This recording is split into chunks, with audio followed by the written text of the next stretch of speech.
Homegrown soccer superstar Julie Foudy returns to Mission Viejo for her soccer camp as girls from all over the nation come to participate in this special sporting event. And today on Coach's Corner, Julie talks about her career, her Mission Viejo roots, and the future ahead. This is Coach's Corner. I'm Paul Higgins, and all the action starts right now. Hello everybody, I'm Paul Higgins, and welcome once again to Coach's Corner. This week on Coach's Corner, a very special guest. I first met Julie Foudy when she was about 14, 15 years old. We're trying to remember ourselves. That was like 10 years ago then? It was about 10 years ago. But Julie Foudy joining me on this edition of Coach's Corner. And Julie, it's so good to have you. Oh, thanks, Paul. You and I were just talking about, I said, remember you guys had that long winning streak at Mission Viejo High School, and even, I think it was like around 64, 65, got national attention. That's your first dibs on ESPN back then, as Classic Sports America. Remember that? I had big hair then. Big hair. Really nice looking hair.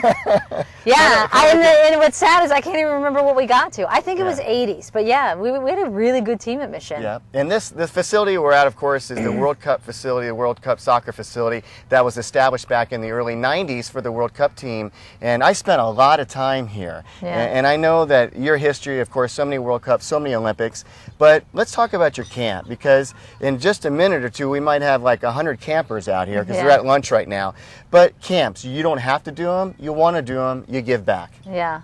Well, and I love this one because I literally grew up playing on these fields. I mean, this facility right here wasn't built, but the ones right there, like 100 yards away, that's where, you know, I grew up playing. And so that's the first thing I tell the campers is like, this is such a treat for me because I'm home, I'm here in the city, I love the city of Mission Viejo.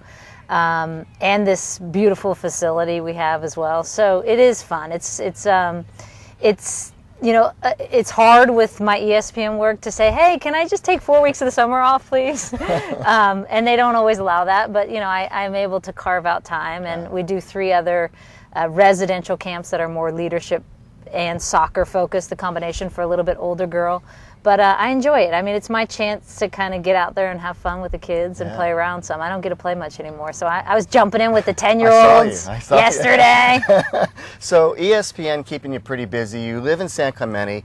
Do you have to spend a lot of time in Bristol, or how does that work for you? Well, a lot of the stuff I actually do is remote, thankfully, so I don't have to go to Bristol as much. But so when I cover the soccer games, I obviously go to the games.